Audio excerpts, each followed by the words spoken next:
আসসালামু আলাইকুম friends, stock market right click YouTube চ্যানেলে আপনাদের স্বাগতম। গতকালকে আমরা গতকালকে না আজকে সকালে একটা ভিডিওতে আমরা বলছিলাম এই যে গতকালকের যে ক্যান্ডেলটা এটা একটা শুটিং স্টার ক্যান্ডেল, আর ভলিউম সাথে যদি আমরা ম্যাচ করাই তাহলে এটা একটা আপ থ্রাস্ট ক্যান্ডেল বিএস এর ভাষায়।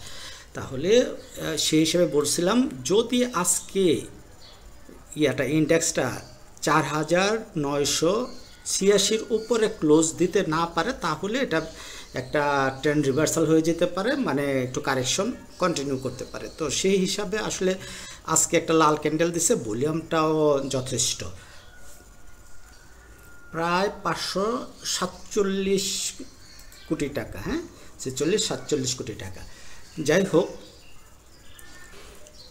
আজকের আলোচনার বিষয় আমরা গত পরশু যে শেয়ারগুলি নিয়ে আলোচনা করেছি তার বর্তমান অবস্থা নিয়ে আলোচনা করব। তো শুরু করার আগে আমি বলতে চাই, স্টক মার্কেটে বিনিয়োগ ঝুঁকিপূর্ণ, জেনে বুঝে নিজের ইচ্ছায় বিনিয়োগ করুন। দেখেন, গতকালকে আমাদের মিউচুয়াল ফান্ড 1 নম্বর সেক্টর গেনারে 1 নম্বরে ছিল এবং সারাদিনে ছিল। আজকেও সকাল থেকে মিউচুয়াল ফান্ড সেক্টরটা প্রচুর সময়, অনেক সময় ধরে 1 নম্বর পজিশন হোল্ড করলো। ব্যাংকের দাপটের কারণে আমাদের মিউচুয়াল ফান্ড সেক্টরটা দ্বিতীয়তে চলে গেছে। তাহলে কি হলো, এখন ব্যাংক সেক্টর কি আপে আসলো? আমরা জানি যে ব্যাংক সেক্টর মাঝে মাঝে এরকম মানে উপরে চলে আসে, তারপরে আবার বেশি দিন লাস্টিং করে না। এবার লাস্টিং করবে কিনা এটা এখনও কনফার্ম বলা যায় না, তবে আমরা মিউচুয়াল ফান্ড সেক্টরে আমরা নজর রাখবো। গতকালকে আমাদের যে মিউচুয়াল ফান্ড সেক্টরের যে একটা ওয়াচ লিস্টের কথা বলছিলাম, সেই ওয়াচ লিস্টে আসলাম। সেই ওয়াচ লিস্টে দেখা যায় আমাদের আইএফআইসি মিউচুয়াল ফান্ডটা হোল্ডেড ছিল, এই ডিবিএস মিউচুয়াল ফান্ডটাও হোল্ডেড ছিল, তারপরে এইটা বিএএম এই মিউচুয়াল ফান্ডটাও আমাদের হোল্ডেড ছিল, পাশাপাশি আইএফআইএল এই মিউচুয়াল ফান্ডটাও 10 পয়সার জন্য হোল্ডেড হয় না। তার মানে এইগুলি খুব ভালো পারফর্ম করছে। পাশাপাশি আমরা আরও কয়েকটা মিউচুয়াল ফান্ডের কথা বলছিলাম, এই যে ICB first mutual fund, ICB MCL mutual fund, এটাও ভালো একটা পারফর্ম করলো, করেও শেষের লাল ক্যান্ডেল দিয়ে শেষ করলো। আমরা জিএলডির কথা বলছিলাম, আমরা এবিবি মিউচুয়াল ফান্ডের কথা বলছিলাম, এইগুলো করলো। আমরা ক্যাপিটেকের কথা বলছিলাম, তো এইগুলো আবার আমাদের লাল ক্যান্ডেল দিচ্ছে। সো মিউচুয়াল ফান্ড যেহেতু আমার ব্যাংক সামনে চলে আসে, সেই কারণে মিউচুয়াল ফান্ড এক ধাপ পিছনে আসছে। তাহলে কয়েকটা দিন হয়তো মিউচুয়াল ফান্ড আমাদেরকে একটা প্যারা দিতে পারে, তারপরে হয়তো আবার ট্রেন্ডে আসতে পারে। সো আপাতত মিউচুয়াল ফান্ড নিয়ে এই হলো আপডেট। আমরা যারা প্রফিটে আছি, প্রফিট নেওয়ার বিকল্প নাই। তার মানে আইএফআইসি যারা আমরা কিনছি, একটা হোল্ড পাইছি, আগামীকালকে হোল্ড যদি পাই এইখানে 4.40-50 তার একটা হতে পারে, প্রফিট টেকিং হতে পারে। যেহেতু আরেকবার করেছে, তার মানে আমরা এইবার প্রফিট টেকিংটা 5 টাকা ধরতে পারি, 5 টাকার আশেপাশে প্রফিট টেকিং জোন হতে পারে। এটা ব্রেকআউট দিয়ে দিবে আশা করি, ঠিক আছে। যাই হোক, আর আমরা ইন্স্যুরেন্স নিয়ে কথা বলছিলাম। ইন্স্যুরেন্সের 4টে ইন্স্যুরেন্সের কথা বেসিক্যালি বলছিলাম। 4টে ইন্স্যুরেন্সের মধ্যে 4টে ইন্স্যুরেন্সে আজকে নেগেটিভ ক্যান্ডেল দিচ্ছে। নেগেটিভ দিলেও আমাদের কিছু বলার ছিল, যদি আজকে সকালে আমরা ইউনিয়ন ইন্স্যুরেন্স আর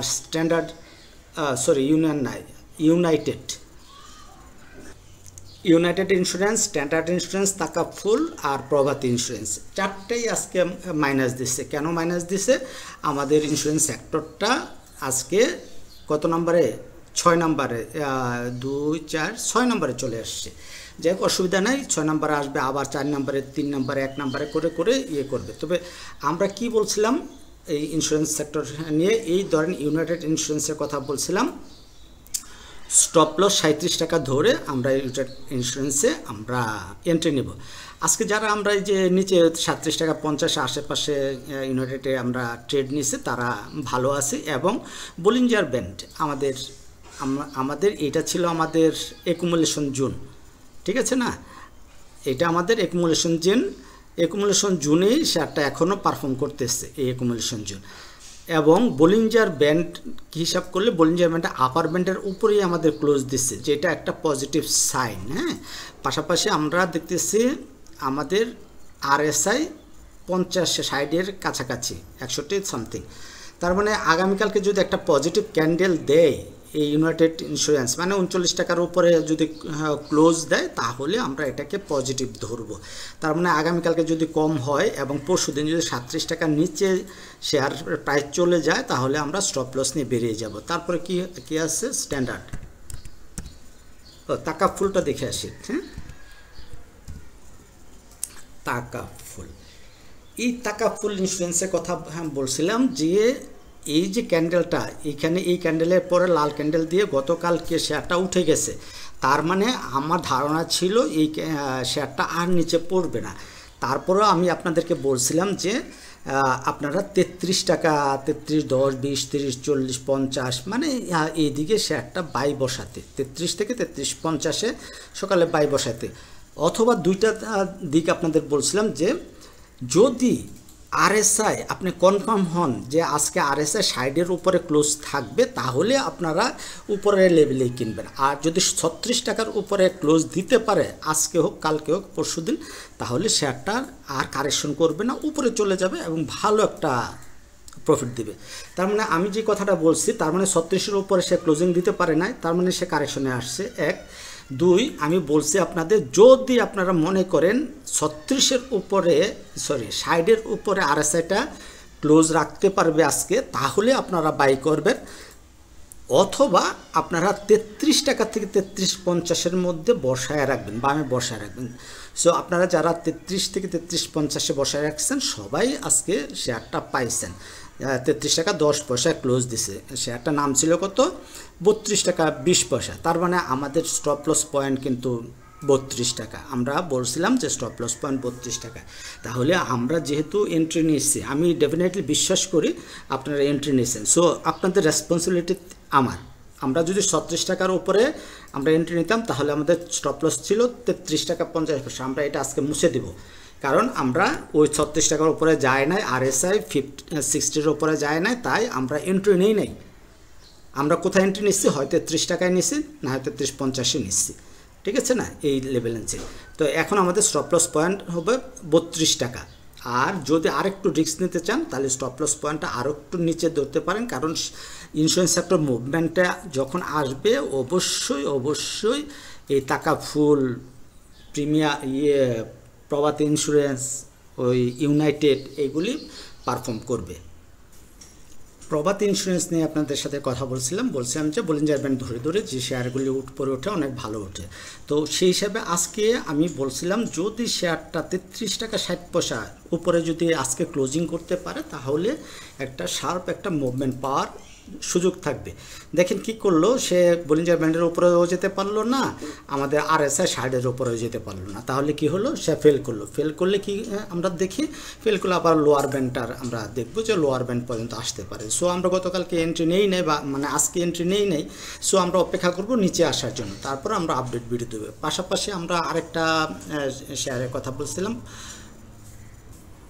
স্ট্যান্ডার্ড ইন্স্যুরেন্স, STAND, স্ট্যান্ডার্ড ইন্স্যুরেন্সে কী বলছিলাম কাপ উইথ হ্যান্ডেল প্যাটার্নটা ব্রেকআউট দিয়ে এই যে বলিঞ্জার ব্যান্ডের আপার ব্যান্ডে আছে। তার মানে আগামীকালকে মানে আজকে যদি এটা এই এর উপরে ক্লোজ দেয়, এই 40 টাকার উপরে ক্লোজ দেয়, তাহলে শেয়ারটা ভালো পারফর্ম, ওই কত টাকা অন্তত এই 45 থেকে 48 টাকা মেবি বলছিলাম। সো যেহেতু সে আজকে করে নাই এবং ইন্স্যুরেন্স সেক্টরটাই একটু বেয়ার স্ট্যান্ডে আজকে ছিল, সেই কারণে সে এই ফেল করছে। পাশাপাশি যদি আমরা দেখি এই যে আরএসআই সে হয়তো এই 60-তে এসে সে কী করবে, রিটেস্ট করে তারপরে ফাইনালি সে উঠবে। নতুন করে কিনতে আমি বলছিলাম না, স্ট্যান্ডার্ড এবং প্রভাতী দুইটাই আমি নতুন করে কিনতে বলি নাই, বলছিলাম যাদের আছে হোল্ডিংয়ে থাকতে। সো আমি আশা করি আপনারা হোল্ডিংয়ে রাখবেন। যদি এই স্ট্যান্ডার্ড ইন্স্যুরেন্স আমাদের এই 37 টাকা 50-এর নিচে ক্লোজ দেয়, অবশ্যই আমরা ট্রেলিং স্টপ লস হিসেবে 37 টাকা 70 পয়সার 37.50-এর নিচে ক্লোজ দিলে আমরা বেরিয়ে যাব। এটা ট্রেলিং স্টপ লস, গতকালকে ট্রেলিং স্টপ লস মানে আজকের সকালের ভিডিওতে বলছিলাম ট্রেলিং স্টপ লসের ব্যাপারে। সো যাদের আছে তারা ট্রেলিং স্টপ লস এই 37 টাকা 50 পয়সার নিচে ক্লোজ দিলে আমরা বেরিয়ে যাব, ঠিক আছে। আরেকটা শেয়ারের কথা বলছিলাম আপনাদের, ব্র্যাক ব্যাংক, যে সলিড একটা ইনভেস্টমেন্টের কথা। দেখেন ব্র্যাক ব্যাংক কালকে বলছিলাম যে আজকে যত কমে কিনা যায় আপনারা ব্র্যাক ব্যাংক কিনে নেবেন যারা ব্যাংকে ইনভেস্ট করতে চান। সো আজকে কি করলো ব্যাংক সেক্টর, অনেকগুলি শেয়ার আজকে হোল্ড করলো, হোল্ডেড ছিল, তাই না? আচ্ছা নেই, ওখানে একটু দেখছিলাম আমাদের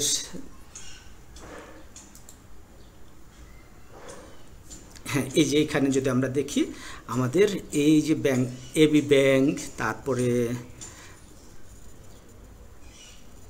তারপরে জিআইবি, ফার্স্ট সিকিউরিটি, তারপরে